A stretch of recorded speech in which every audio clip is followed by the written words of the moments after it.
Show.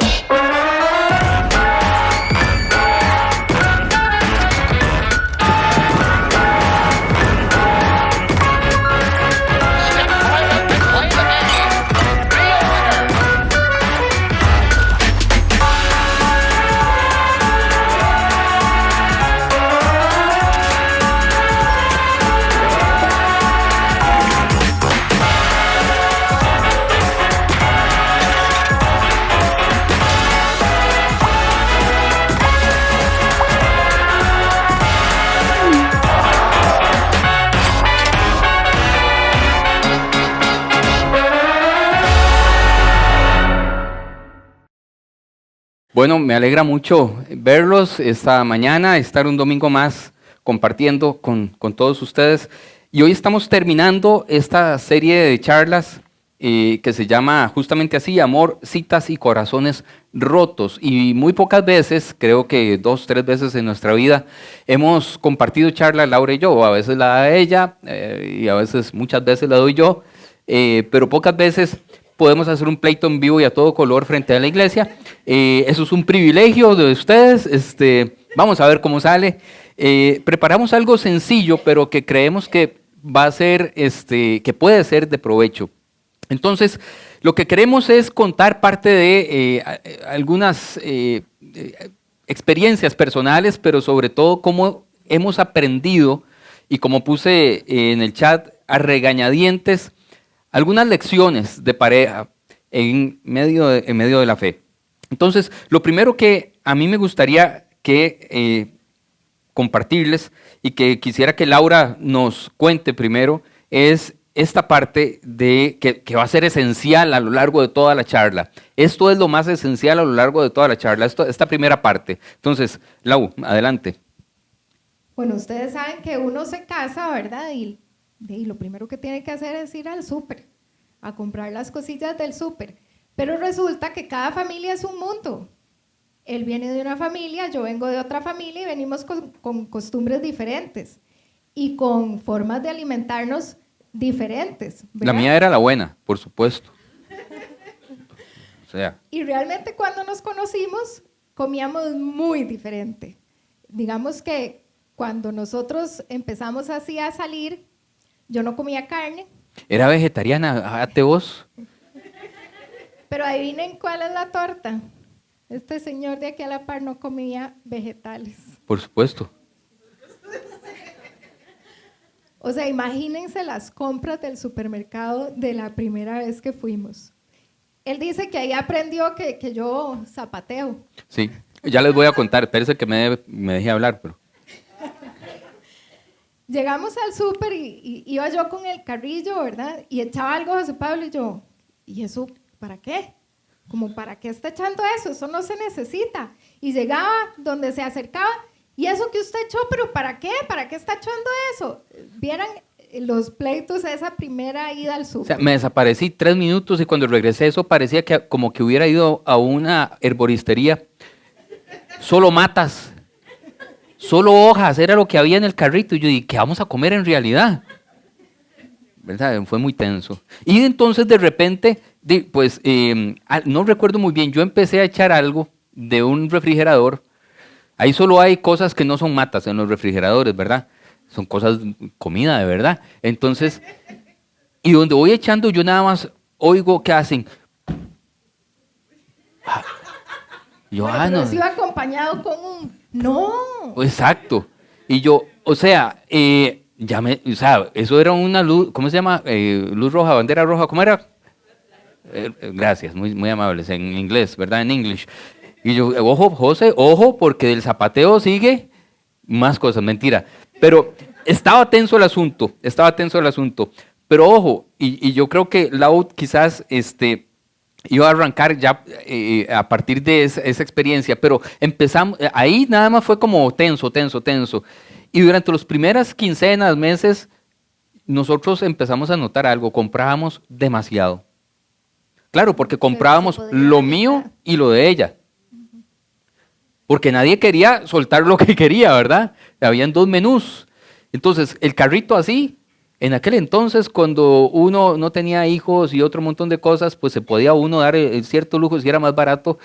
Se llenaba el carrito, se llenaba la alacena, se llenaba la refri, pero al mismo tiempo botábamos cosas que no lográbamos comer. Y era un despilfarro, un despilfarro. Entonces, un día, después de varios pleitos, muy amistosos, esos primeros pleitos de pareja, nosotros nos sentamos a negociar. Y entonces hicimos una lista de compras. Ok, tratemos de ver qué es esencial para vos comprar y qué es esencial para mí comprar y tratemos de, ¿verdad? De ver qué es lo que realmente tenemos que comprar. Y lo hicimos por porcentajes, ¿verdad? Porque el asunto no era así, lechuga, suave, pero ¿cuánta lechuga? Porque yo soporto que haya lechuga, pero si la mitad de la comida es pura lechuga, estamos en problemas graves, graves. Ustedes pueden notar ahí, verduras 50%. Hay que comer. Por eso, a eso me refiero, hay que comer. O sea, las verduras, el 50% de las compras eran verduras.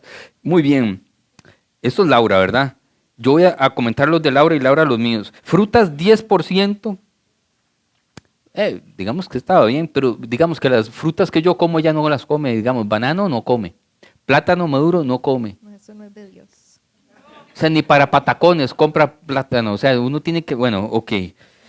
El Señor nos ha ido. Carnes solo 5%, incluyendo la tocineta. O sea, vea, bueno. Lácteos 10%, granos 10%, yo ni sabía que existía una categoría de granos. Limpieza 15%. Digamos que en lo de limpieza yo decía, dice, hay que limpiar, no tengo criterio. Vamos a ver, a probar. Entonces, eso era lo de Laura. No sé si vos querés ahí comentar de lo que viste del otro lado. Del otro lado era terrible, 50% de carne. ¿A quién ¿Proteína? se le ocurre? Pero la proteína también están los granitos. Pero que yo no tenía granos en mi lista, vea, fíjese. Lácteos 20%. Vino. ¿Vino para qué? ¿Cómo que vino para qué? El Señor lo dijo claramente. El Señor lo dijo claramente. Bueno, adelante. Charcutería. Ah, ¿qué es eso? ¿Cuántos saben qué es charcutería? Hay varios, ¿verdad? Es decir, jamón serrano, choricito español. Ah, no, sí, quesito manchego. Era más carne, o sea, no lo metí en el 50% de carne, esto era diferente, es decir, que de carne era 55% en realidad. Ok, eso para mí era muy importante, el vino y la charcutería, porque ¿cómo se toma uno el vino? Con un quesito, ¿verdad? Con cositas de esas, si no, no. Ok, adelante. Cosas de picar, no, eso se compra cuando uno tiene invitados a la casa. Para mí es esencial. Es decir, cosas de picar. ¿Cómo ven ustedes las series de Netflix? Con una sopa, con una olla de carne. O con verduras. No. O sea, un vinito mínimo y cositas de picar, por supuesto. Son cosas esenciales. ¿Qué? Zanahorias. A la par de las alitas picantes, por supuesto. Por supuesto. Café. ¿Usted no tenía café en la lista, Laura? ¿Para qué si yo no tomo café? Imagínense, íbamos mal para el matrimonio. Íbamos mal. Bueno, y limpieza, un 10%.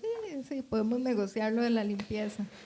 Y lo que hicimos fue entonces decir, ok, de todo esto, ¿qué es verdaderamente esencial para la casa? Y había que negociar. Había que verdaderamente negociar.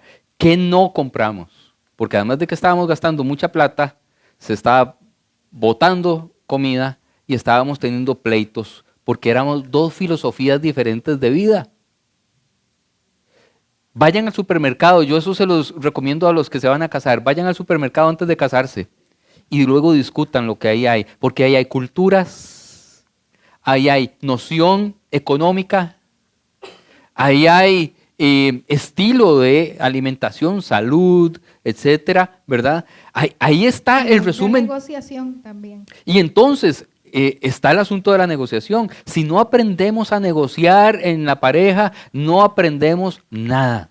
La pareja es negociación continua, constante y pactos. Claro, entonces hicimos la lista mínima irreductible, ya de ahí no se podía bajar más y quedó así. Verduras pasó del 50 al 20%. Es un triunfo. Un gran triunfo. ¿Verdad? El vino quedó como tal, 5%, porque solo yo tomaba vino, entonces si lo subía ya era problemático. Bien, frutas 10%, granos 5%, limpieza 10%, carne me lo bajaron al 25%. Y quedó un poquito más altito porque yo empecé a comer carne. Vean qué nivel de negociación tengo yo. Que ya era vegetariana y terminó comiendo carne, ahora viera los chicharrones como los disfruta. Ah, no, la felicidad. Lácteos 10%, charcutería quedó. Cosas de picar quedó. Y café quedó. ¿Ve? O sea, bien. Esto nos enseñó a nosotros un estilo de hacer pareja. Porque todas las cosas de la vida son como las compras del supermercado en la pareja. Traemos de un lado y traemos del otro lado y hay que negociarlo. Toda la filosofía de vida, todas las cosas, amistades, tiempo, el uso de los recursos, etcétera, son dos culturas totalmente distintas. Y ahora sí, hay que hacer la lista irreductible de todas las cosas. Y aquí voy a tomar 3 minutos, vamos a tomar 3 minutos, para contarles con base bíblica cómo esto funciona. El matrimonio es un camino, dijo un amigo mío que el único problema del matrimonio es que era demasiado largo. Es un camino largo. Debe ser un camino largo, pero en ese camino hay muchos baches, ¿cierto? Lo que llevemos en ese camino va a ser muy importante y tenemos que decidir qué llevamos y qué no llevamos, porque es esencial. Cuando usted va a ir a un viaje, hay 2 formas de hacerlo, mi forma y la de Lau. Usted no se esperaba que iba a hablar de esta, ¿verdad? No. Póngase a hacer maletas. Yo puedo llevar un bulto. No les digo por el otro lado como, ¿verdad? Miren, las mismas aerolíneas me llaman a mí. Para verificar si realmente era que la estaba echando de la choza o qué. Para el camino del matrimonio hay que llevar lo esencial. Y en esta iglesia tenemos un eslogan, un valor que dice, en lo esencial estamos de acuerdo y en lo no esencial tenemos libertad. Eso en la iglesia se aplica más fácilmente, pero en el matrimonio cuando uno dice, ya estamos de acuerdo en lo esencial, pero en lo no esencial, ¿qué hacemos? Lo no esencial, yo tengo libertad, pero eso implica algo. Entonces hay que negociarlo. Hay un texto en Génesis 43:11, cuando hay sequía, hubo sequía durante mucho tiempo, había hambruna. Y entonces enviaban a Egipto desde Palestina hacia Egipto, porque Egipto sí había logrado tener graneros llenos de comida y vendían comida. Y entonces este papá, Israel, dijo, y tenía muchos hijos, ¿verdad? Dijo, ya que no hay más remedio, hagan lo siguiente, los voy a mandar a Egipto. Eso era pasar todo el desierto, el mismo desierto que pasaron los judíos, los hebreos, cuando salieron de Egipto para establecerse en Palestina, iban a hacerlo estos niños, porque eran niños. Y les dice lo siguiente, echen en sus costales los mejores productos de esta región, lo mejor de su propia tierra, dice en otras versiones, lo mejor de su tierra y de su parentela. Llévenselos de regalo a ese hombre, al que les va a dar la comida, un poco de bálsamo, miel para todo el camino, perfumes, mirra, nueces y almendras. Esta era la lista básica de supervivencia para el camino. Y si usted, hoy no nos va a dar tiempo, pero analiza cómo es esta lista básica y de qué se trata cada elemento, va a traer una enseñanza para el matrimonio. ¿Qué llevamos? Nada más vamos a hacer énfasis en 2. Lo mejor de cada familia. Cuando usted se casa, Usted tiene que traer lo mejor de su familia y saber discriminar qué tiene que dejar. Laura viene de una familia muy distinta a la mía, las dos son muy buenas familias, los dos consuegros, papás, son parejas ejemplares, pero somos muy distintos.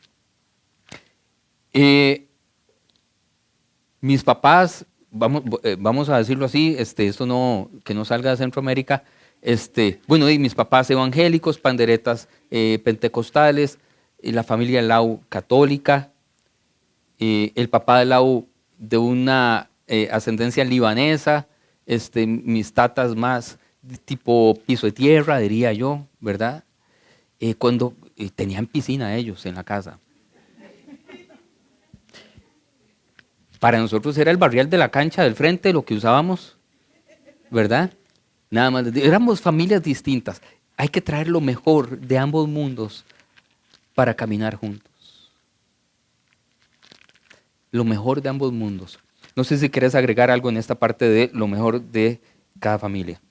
Sí, creo que también dentro de lo mejor de cada familia hay cosas muy sencillitas que uno de repente cuando entra a esa otra familia no entiende, pero que son buenas. Yo recuerdo de las primeras veces que fui a la casa de José Pablo y compartí con la familia de él, de repente hacían como chistes donde ellos se reían y yo decía, ¿y cuál fue la gracia? O sea, no entendía no tenía la humor. forma de humor. ¿Verdad? Son humores diferentes y eso nos pasa con todo. Eran formas de alimentarse diferentes, formas de pensar diferentes, formas de ver la vida diferentes, formas de humor diferentes, pero que sean diferentes no quieren decir que sean malas. Hay cosas que he aprendido a lo largo de los años de la familia de él que son maravillosas. Ya aprendí el humor y ya me hace gracia los chistes que cuentan. Más bien hay que estarla diciendo, ya, o sea. Y también, pues, uno debe tener los ojos bien abiertos, ¿verdad? De qué son las cosas maravillosas que tiene mi familia, que tienen mis papás, mis hermanos, pero también de cuáles son las cosas que yo no quiero traer a mi nueva familia y que traigo ahí arrastrando porque lo aprendí desde pequeña, ¿verdad? ¿Qué es lo que tengo que saber que hay que dejar allá?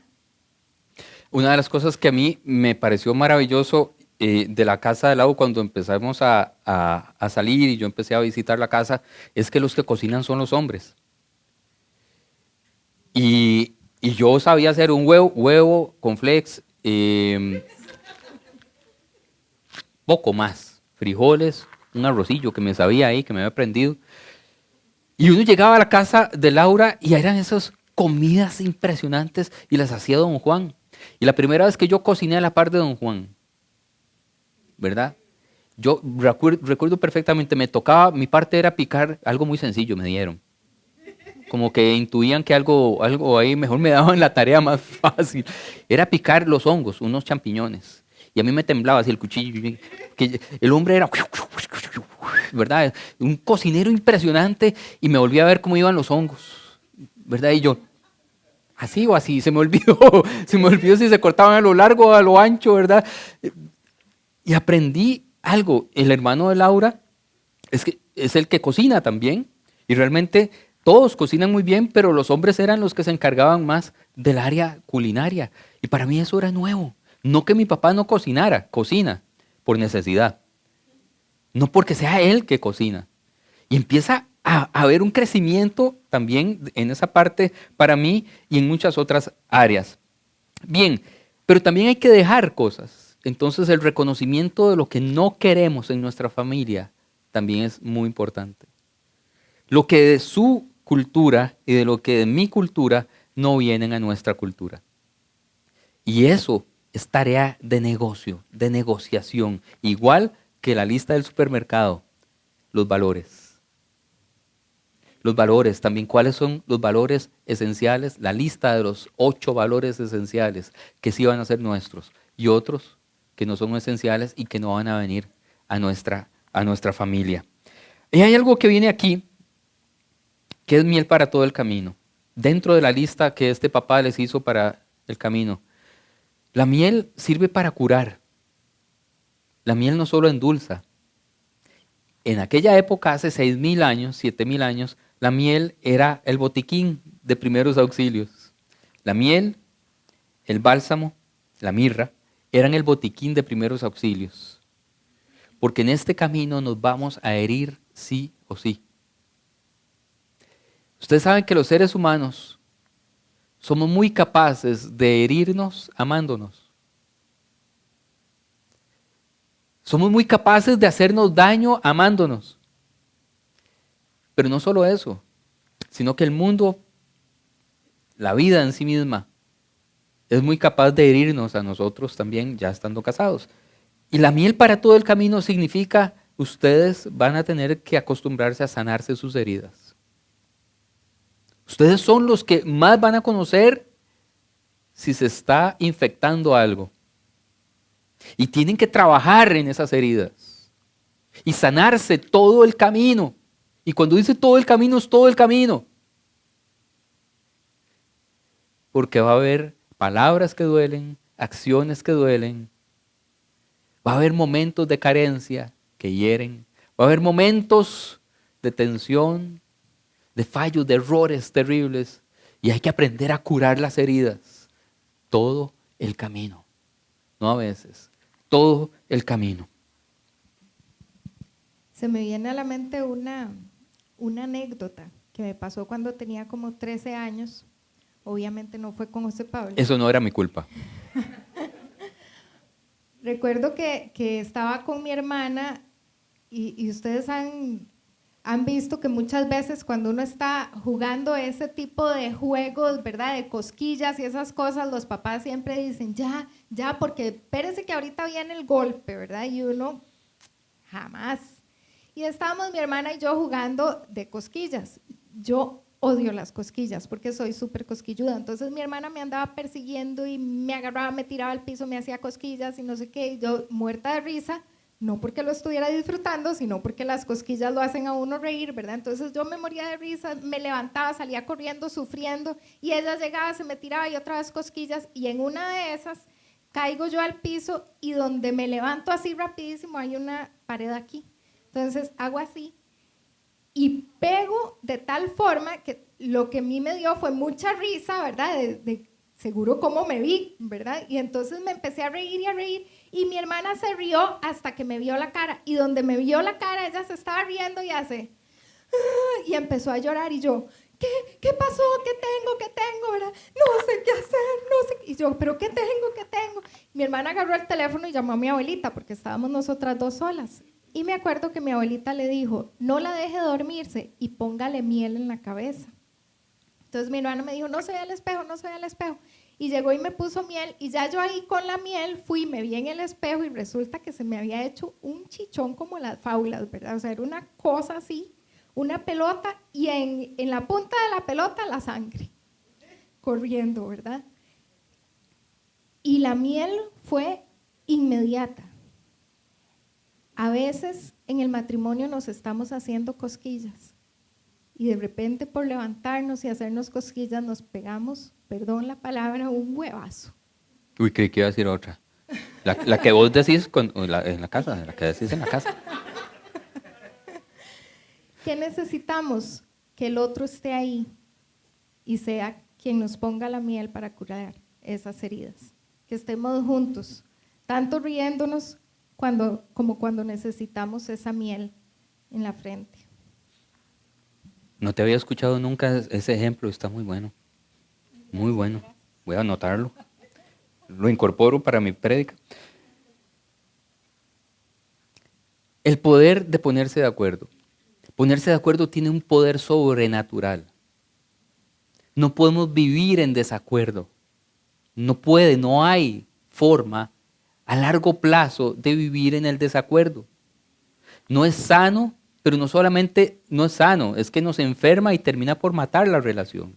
El desacuerdo mina, de tal manera que cualquier paso en falso va a explotar, ¿sí o no? Entonces no podemos vivir cuidándonos, no podemos vivir en el desacuerdo, tenemos que llegar a un acuerdo mínimo. No quiere decir transigir en nuestras individualidades, pero sí en llegar a construir nuestra comunidad de pareja. Y ese acuerdo es la base del futuro de cada matrimonio. Algunos ejemplos bíblicos de lo importante y sobrenatural de lograr acuerdos, y no solo en el matrimonio, con los hijos, en la empresa, en el trabajo, de lograr ser conciliadores. Dice Mateo 18:19, además os digo que si dos de vosotros se ponen de acuerdo sobre cualquier cosa que pidan aquí en la tierra, les será hecho por mi Padre que está en los cielos. El acuerdo abre llaves sobrenaturales.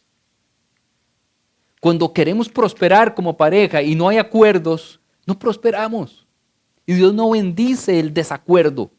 Recuerden esto, Dios no bendice el desacuerdo, porque en el desacuerdo no hay humildad. En el desacuerdo hay egoísmo. En el desacuerdo no están los frutos del Espíritu. En el acuerdo está Dios. Y Dios bendice y prospera el acuerdo. Lo que pidamos en acuerdo, en familia, en pareja, aquí en la tierra, Dios lo bendice.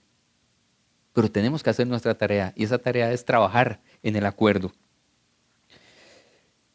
Hechos 2:1, que es paradigmático. Cuando llegó el día de Pentecostés, estaban todos juntos, de acuerdo, unánimes, dicen muchas versiones, unánimes, de una sola alma, de acuerdo. Y entonces, ¿qué sucedió? ¿Alguien recuerda qué pasó ese día? Descendió el Espíritu Santo por primera vez sobre la comunidad cristiana y empezaron a ver milagros. El poder del acuerdo también nos permite ver milagros en la pareja. Por eso es tan importante la lista del supermercado y lograr hacer el ejercicio de la lista del supermercado en todas las áreas de nuestra vida. Vean qué lindo esto. Rápidamente hago eso. Ahí abajo, la tercera palabra del renglón de abajo es homou, que es de donde viene, por ejemplo, homogéneo. Es homogenizar las cosas, quitar los brinquitos. Cuando uno le dicen está plano ya, lijar las diferencias. Eso es estar de acuerdo. Es lijar las diferencias. Y poder tener entonces un acuerdo. Esta palabra compuesta por humus, pero no del que se come, ¿verdad? Que es mismo, y también por thumus, que es mente, misma mente. Y significa como un acuerdo, mutuo consentimiento y mantener la unidad del grupo. Esas tres cosas significa ponernos de acuerdo. Uno, entonces, tomar una decisión en mutuo acuerdo. ¿Pero para qué?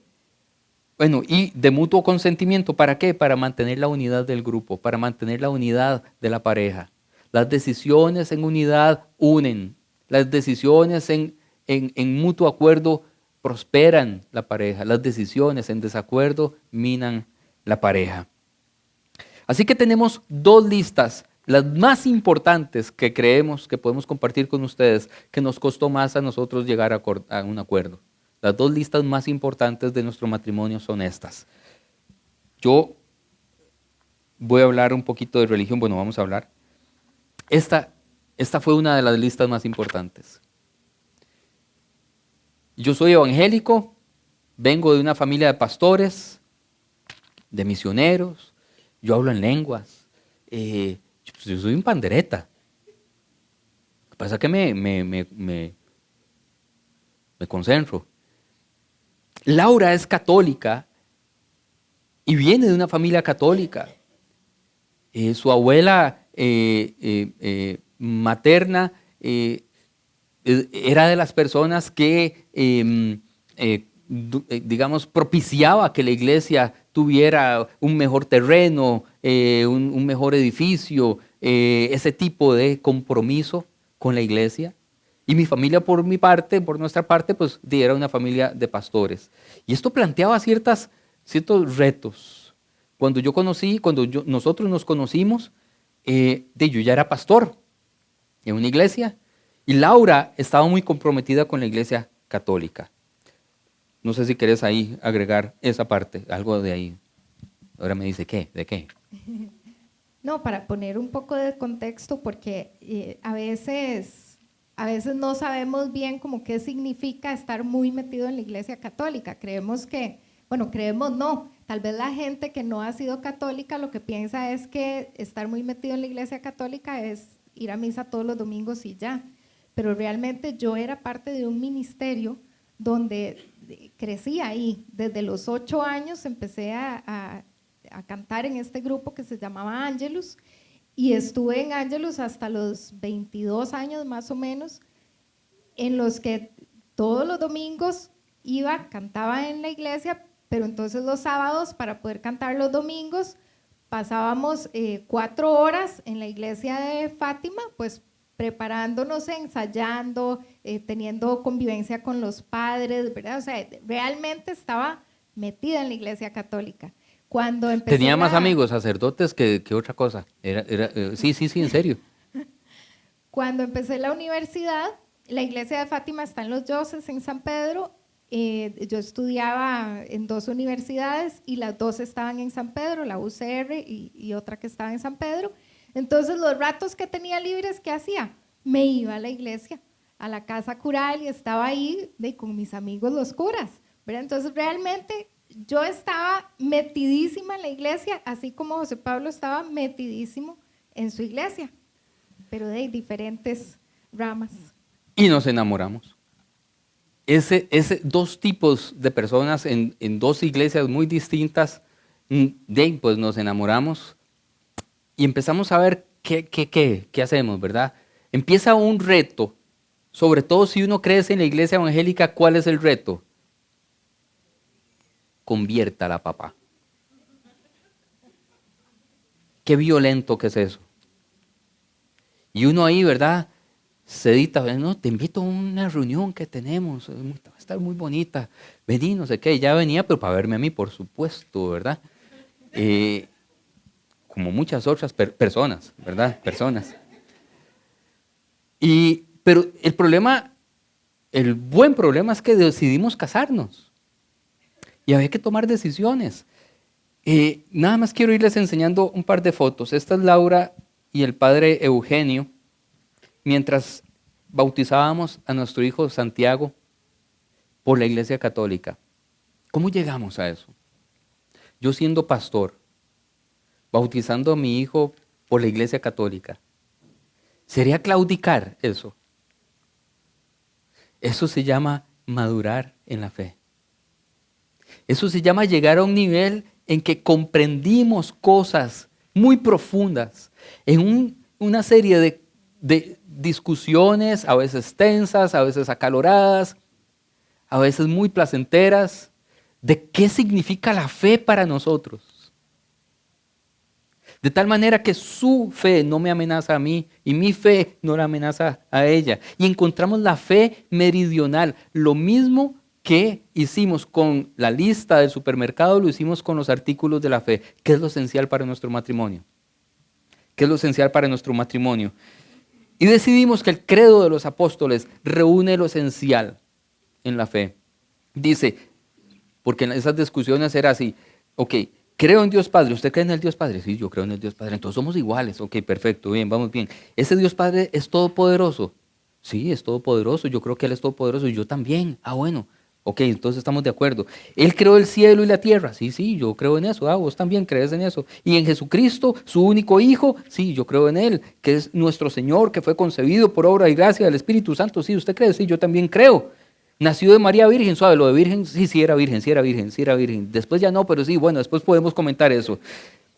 Padeció bajo el poder de Poncio Pilato, sí, yo creo eso, sí, usted también sí. Fue crucificado, sí, muerto, sepultado, descendió a los infiernos, bueno, es discutible, nadie lo vio, pero bueno, creemos, sí, está bien. Al 3er día resucitó, ¿usted cree? Sí, yo creo. Subió a los cielos y está sentado a la derecha del Padre Todopoderoso. Sí, creemos eso. Desde allí vendrá a juzgar a vivos y muertos. Sí, creemos en eso. Creo en el Espíritu Santo. ¿Usted cree en el Espíritu Santo? Sí, los dos creemos en el Espíritu Santo. La Santa Iglesia Católica, son un toque. Hablemos de esto. Yo creo en una iglesia santa, sí. ¿Usted cree en una iglesia santa? Sí. Católica, bueno, digamos que católica significa, ahí viene mi parte, ¿verdad?, de negociación, significa universal. Es decir, que toda la iglesia, si está comprometida con Cristo, es católica o no. Sí, porque católico significa universal, de toda la tierra. Y por lo tanto también los protestantes somos católicos en ese sentido, porque somos parte de la Iglesia Universal. ¿Creemos en eso? Sí, nos pusimos de acuerdo. La comunión de los santos, el perdón de los pecados, la resurrección de la carne y la vida eterna. ¿Creemos en eso? Sí, amén. Podemos seguir juntos. Que yo hable en lenguas o no hable en lenguas, que ella se persine o no se persine, que vaya a misa, que comulgue, que no comulgue. Todo lo demás no es esencial. De ahí nace nuestro valor en esta iglesia. En lo esencial y en lo no esencial podemos tener libertad. Y vieran qué sano ha sido para nosotros acordar esto, para nuestra familia. Esta es la columna vertebral de la fe, al punto que hasta el Papa me llamó. Imagínense ustedes. Lo interesante es que llamó al pandereta y no a la católica, y vieran que ahí se me resintió un poco. Sí, me reclamó y todo, y ¿qué voy a hacer? Me llamaron a mí, y hey, ¿qué vamos a hacer? Ella le escribió una carta a Francisco que yo le entregué y me prometió que la iba a leer. Pero llegamos al punto de negociar, acordar más que negociar, qué es lo esencial en la fe. Y esto trae salud, sanidad, y Dios bendice esto. Producto de esto es que entendemos que este texto bíblico de Eclesiastés 4:12, uno solo puede ser vencido, pero dos pueden resistir. La cuerda de 3 hilos no se rompe fácilmente, porque ya hemos pasado por donde asustan y no se ha roto. Nos hemos deshilachado varias veces, pero no se ha roto. Y ha habido miel para curar esas hilachas que han quedado sueltas. Ese pacto hace que exista esta iglesia. Y Dios bendice ese pacto. Porque queremos que también otras personas vivan, que se puede negociar, que se puede pactar y que se puede tener una fe próspera, sincera y profunda, con el acuerdo del mínimo común denominador que hace a un cristiano, a una cristiana. Creo que una de las cosas importantes es que desde chiquititos nos enseñan que Dios es amor, ¿verdad? Y una de las cosas que trae el amor son consecuencias positivas, ¿verdad? Los actos de amor marcan. Los actos de amor marcan la vida. Los actos de amor en el matrimonio marcan el matrimonio. Cuando José Pablo y yo nos casamos, había un gran problema, por decirlo así, que no era problema, pero que de repente uno se tiene que sentar a negociar, ¿ok? ¿Cómo nos vamos a casar? ¿Por la iglesia católica o por la iglesia evangélica? Negociemos. Y yo sinceramente desde niña tenía como esa ilusión, ¿verdad? De entrar a la iglesia, y como les dije, yo crecí en la iglesia de Fátima, entonces yo tenía aquí en mente, yo me voy a casar en la iglesia de Fátima. Y mi vestido blanco, ¿verdad? Y todo lo que uno se imagina. Pero negociamos. Y hubo un acto de amor, y nos casó mi suegro. Y fue precioso, la boda más linda del mundo. Y ese acto de amor marcó nuestro matrimonio. Esa foto que ustedes vieron de Santiago, donde el padre Eugenio estaba bautizando a Santi, fue un acto de amor. Un acto de amor que volvió a marcar nuestro matrimonio. Que hace que como que se expanda todavía más el amor que yo puedo sentir por mi esposo, porque me dio algo que yo necesitaba, que quizá no es esencial, sí, no es esencial, pero quiero llenar un huequito, y con su acto de amor lo llenó, y eso marcó. Y así ha habido diferentes cosas en el matrimonio que hace que los pequeños actos de amor no sean un mundo, sino que sean eso, actos de amor que marquen el matrimonio de forma positiva. Y algo muy chido es que estos actos de amor que profesamos mutuamente impactan nuestras familias. Porque mi papá ya juraba que no iba a casarnos. Pero al ser invitado, hay un impacto en él, en mi mamá, en mis tíos. Cuando bautizamos a Santiago por la Iglesia Católica, hay un impacto no solo en Laura, sino en sus papás, en sus tíos, en su abuela, en todo el mundo. Es un impacto que hace que nos vean a nosotros como algo muy diferente a lo que se hubieran imaginado. Es no ser lo que se habían imaginado que íbamos a hacer, porque todas las familias tienen sus prejuicios, ¿cierto o no? Uy, se casó con un pastor. Usted añádale ahí lo que quiera. Bueno, no soy ese pastor. Y ella no es esa católica. Somos algo distinto, porque supimos llevar nuestro matrimonio a un término medio en el que esto es un pacto, esto es una negociación, pero es un acuerdo más que otra cosa. El otro tema en el que tuvimos que ponernos muy de acuerdo es la educación de nuestros hijos. Ish. Ahí se pone un poco peludo el asunto, ¿verdad?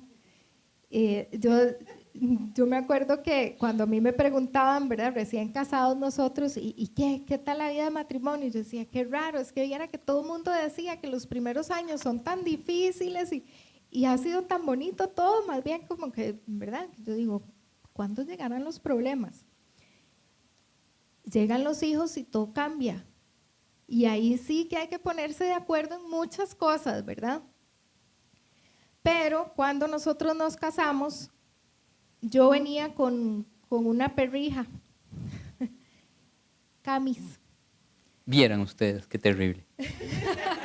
Ahí ustedes la ven con esa cara de inocencia, pero como se parecen las mascotas. Esa perrita de ahí fue el primer reto en ponernos de acuerdo con educación. Y estoy hablando en serio.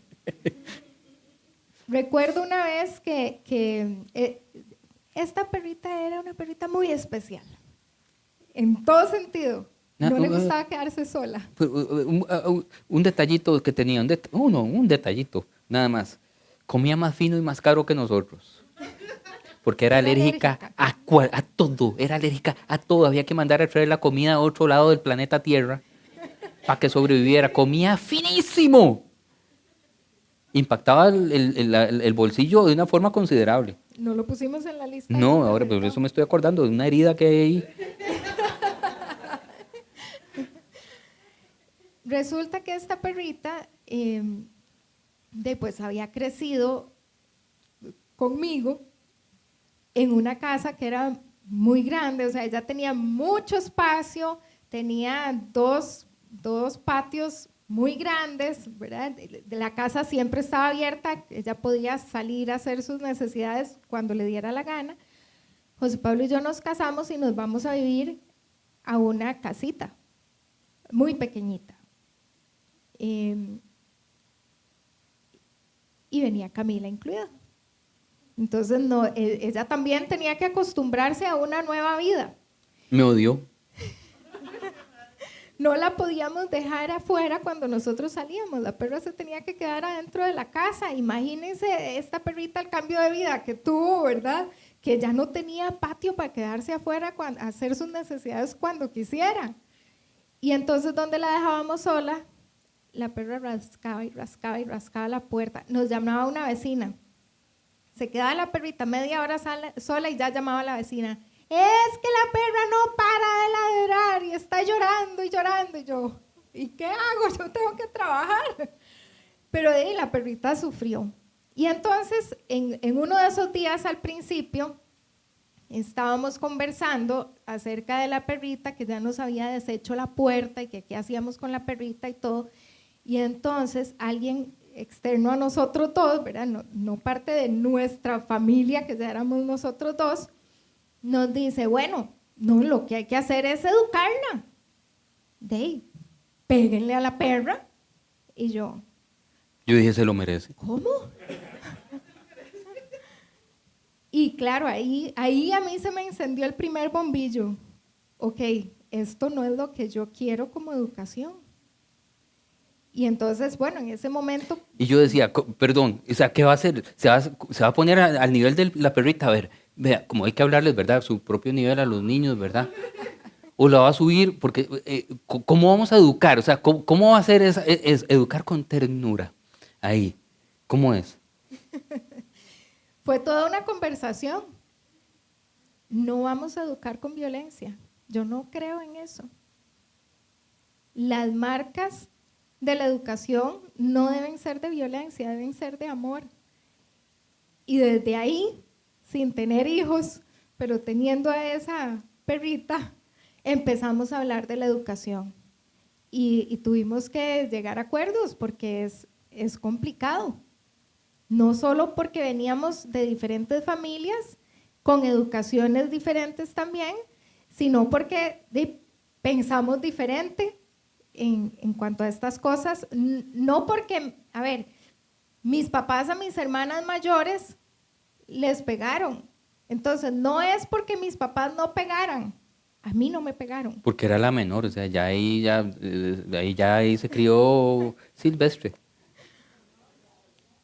Pero podemos pensar de formas diferentes, ¿verdad?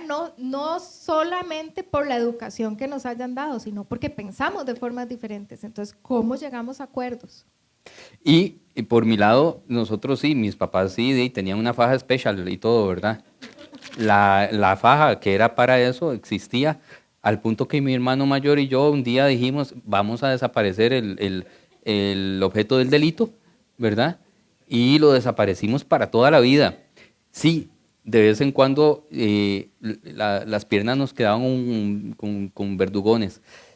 Yo crecí en ese tipo de educación, porque también así fueron educados ellos y toda la cosa. Pero una vez más, el matrimonio aquí es, ok, ¿y ahora qué hacemos? ¿Cómo podemos llegar a un acuerdo y aprender? Y en esta negociación, efectivamente, revisité un texto que era el que me repetían a mí para justificar los golpes y que creo que en las iglesias todavía se repite. El texto de Proverbios 22:15 dice, la necedad está ligada en el corazón del muchacho, del hijo, mas la vara de la corrección la alejará de él. Y hay muchas que dicen que utilice la vara. Y claro, yo decía, pero es bíblico. Y revisité el texto y me di cuenta que esa palabra que está subrayada ahí, vara, no significa vara para pegar. Significa lo mismo que utiliza, es la misma palabra del Salmo 23, su vara y su cayado. Y esa vara no era para pegarle a la oveja, era para guiarla y rescatarla. Y cambia todo. Esa no era una vara para dejar marcas en la piel, era una vara para jalarlo cuando estaba en un hueco y traerlo. Y entonces me di cuenta cuán equivocado había estado, no solamente yo, sino muchas y muchas y muchas y muchas personas, iglesias, familias, que todavía hoy predican que los niños y las niñas hay que educarlos a golpes. Me dejaste sin palabras. Sí, creo que la parte de la educación es algo que lo esencial yo creo que tenemos que entender es que no es una competencia. Y nada en el matrimonio es una competencia. Somos un equipo. Y somos un equipo educando a nuestros hijos. Y los chicos son muy inteligentes. Tenemos que ser equipo porque si no va a estar más complicado el asunto. Tomamos la decisión de que ellos fueran libres de decidir. Desde el respeto. Pero mira qué interesante ha sido porque un día llega Santi y nos dice, yo ya decidí, yo voy a ser musulmán.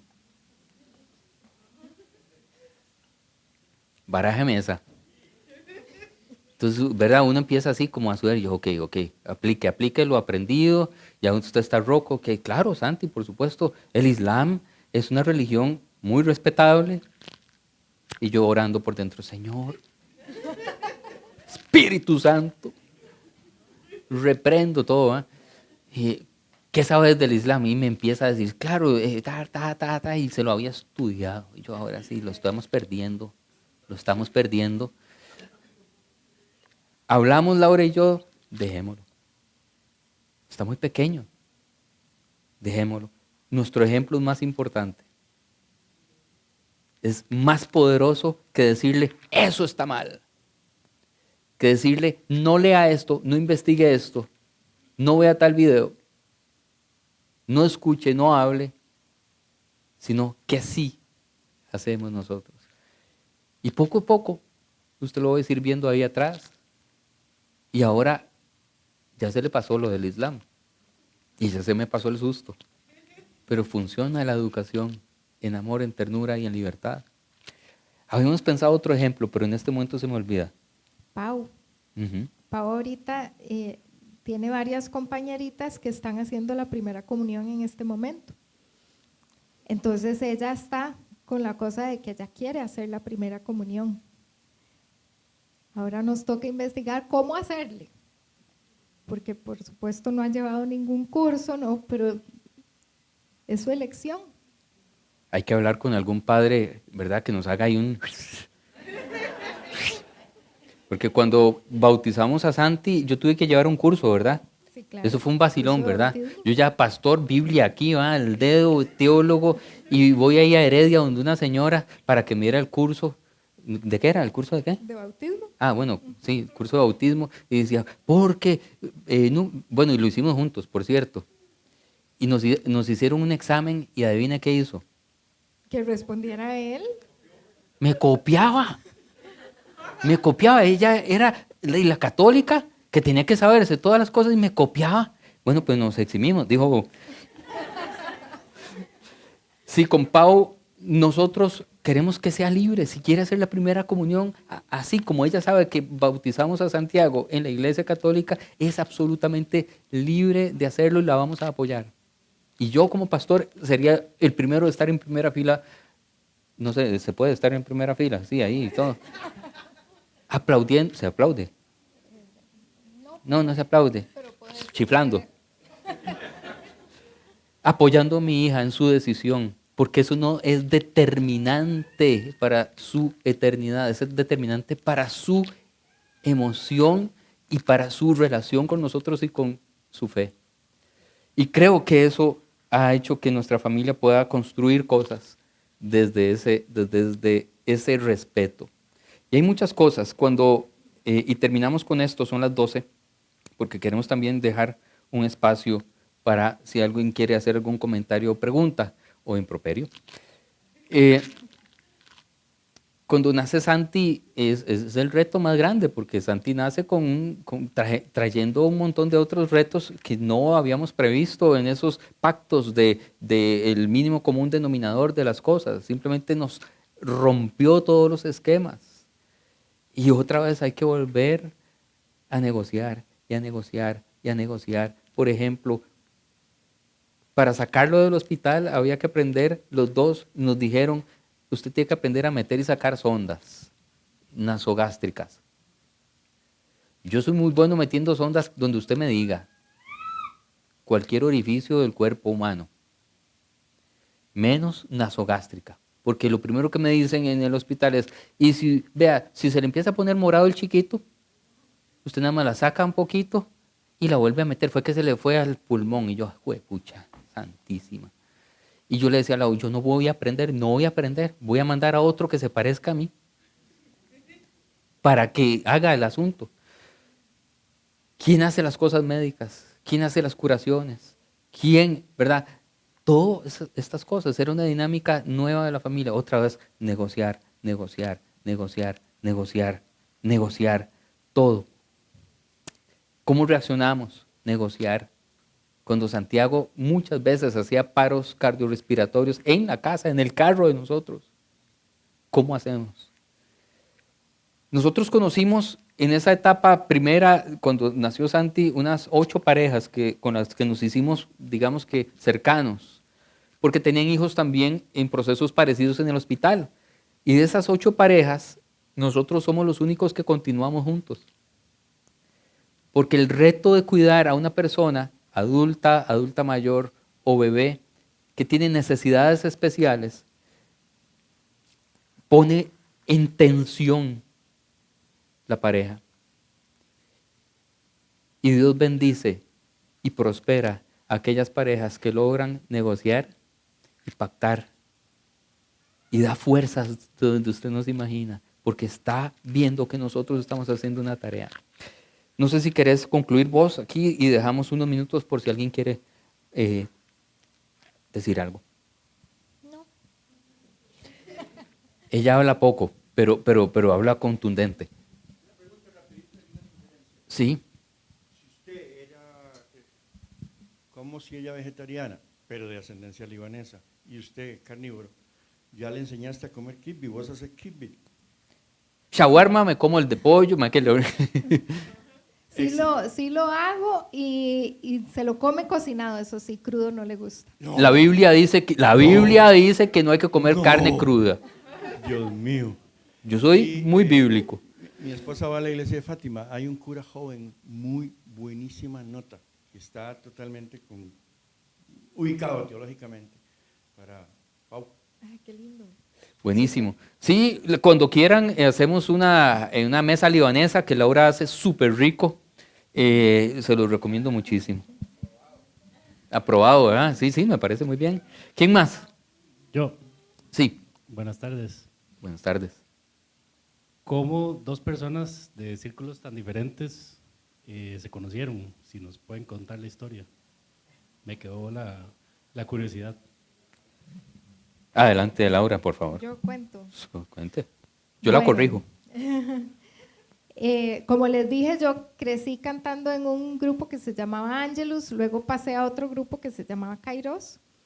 Y estando en Kairos, hicimos como un nuevo lanzamiento de Kairos, grabamos un disco, hicimos un concierto grande en el Melico Salazar y ahí apareció este señor. Yo llegué ahí y yo la vi, ahí en el escenario, y cantó una canción que se llama Amigo Fiel. Y, perdón.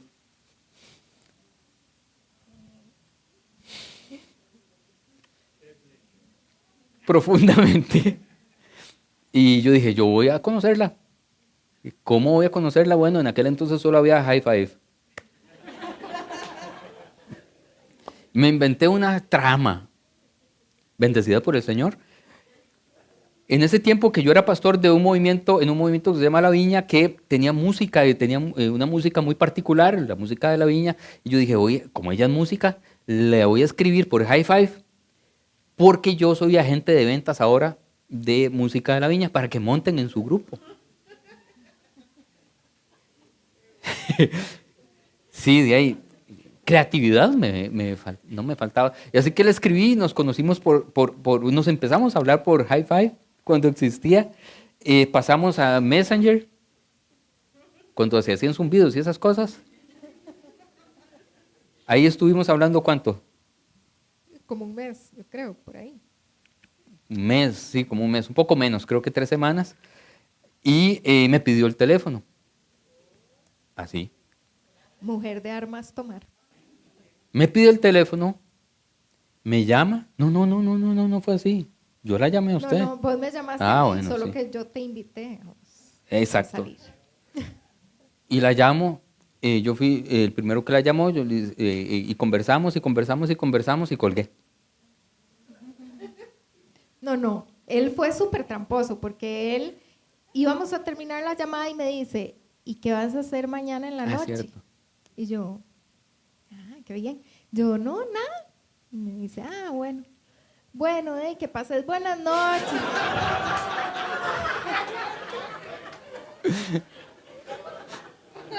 Por eso fui yo la que lo invité. Me colgamos y 3 segundos después, zumbido. La próxima vez que me preguntas qué voy a hacer mañana, por lo menos que sea para un café.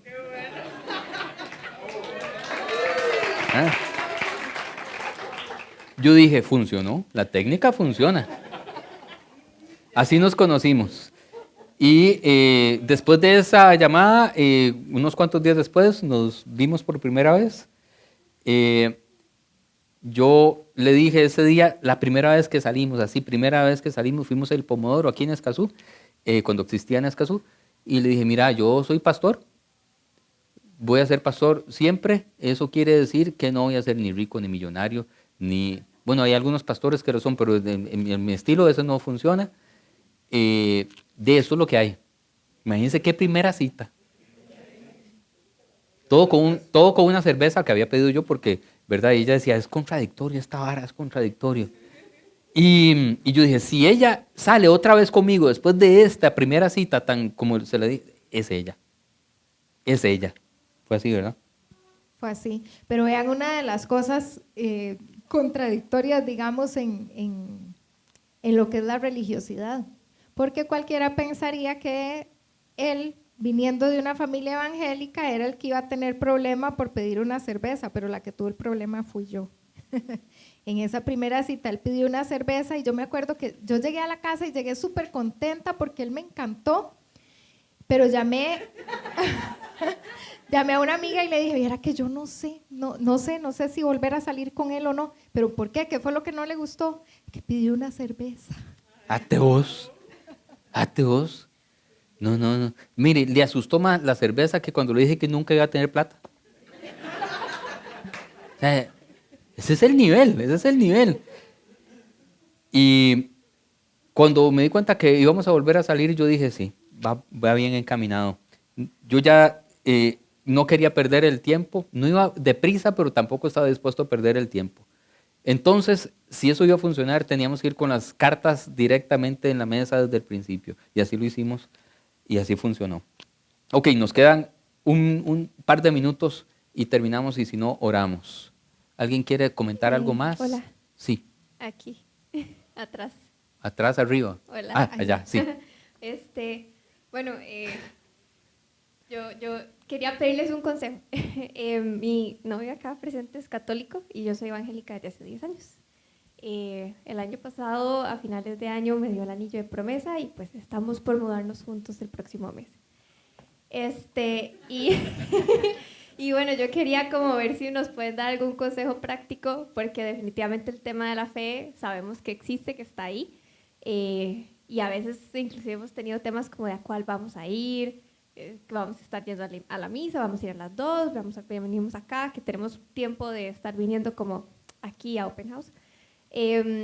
Y pues no sé, como pedirles consejo de para qué prepararnos y cómo en este momento. Yo de mi parte diría respeto, amor y mucho diálogo. Yo de mi parte diría respeto, amor y mucho diálogo, pero quiero hacer énfasis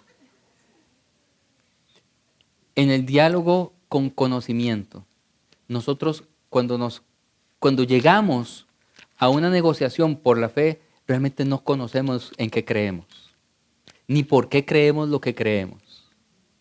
Construyan para aprender, no para ganar. Porque cuando yo veía a Laura, y yo decía, no, pero es que claro, los católicos desde el prejuicio hacen esto que está mal, pero en la práctica ella no lo hacía, entonces ¿por qué el prejuicio iba a ganar sobre la práctica? Alguna vez la vi encendiéndole una velita a un santo, que es una de las cosas que los evangélicos dicen. Bla, bla, bla. Alguna vez la vi, ¿cómo se llama lo del rosario? Nunca. Entonces, ¿por qué eso iba a ser un tema importante de nuestra conversación si ella no lo representa? No es la católica que yo temía que iba a ser. Pero al mismo tiempo me di cuenta de cuántas cosas buenas tiene la Iglesia Católica y que yo quiero para mi vida. Entonces, el diálogo desde la humildad para aprender y crecer. Lo mismo creo que le pudo haber pasado a Laura. Sus prejuicios y sus dudas acerca de mi fe, lo que hicieron fue aprender de su propia fe. Por ejemplo, no sé si ustedes sabían que ya católicos y evangélicos no no están mutuamente peleados en el Vaticano. Si usted se mete, siempre lo repito, en la página web oficial de la Santa Sede y busca el pacto sobre la salvación por la fe y solo fe, ahí dice, declaramos conjuntamente, católicos y luteranos, que el ser humano se salva única y exclusivamente por la fe. Eso fue lo que los dividió hace 500 y pico de años con Lutero, ¿recuerdan? No se salva por las obras, sino por la fe. Y si estamos de acuerdo en eso, entonces ¿por qué vamos a discutirlo? Otra cosa que descubrimos es, hay muchas cosas de las dos partes, pero una de las que más me gustó fue saber que la Iglesia Católica realmente sí aprueba los matrimonios mixtos. Sí aprueba, católicos y evangélicos sí pueden ser sacramentados. Lo que no hay es tantos sacerdotes dispuestos a hacerlo, pero la Iglesia sí lo tiene. Y la Iglesia evangélica también hay pastores que lo hacen. Entonces, construyan ese diálogo desde el aprendizaje y desde la humildad y no para ganar o perder. Ese sería mi mayor consejo, por lo menos en este momento. Yo creo que podemos ir terminando acá.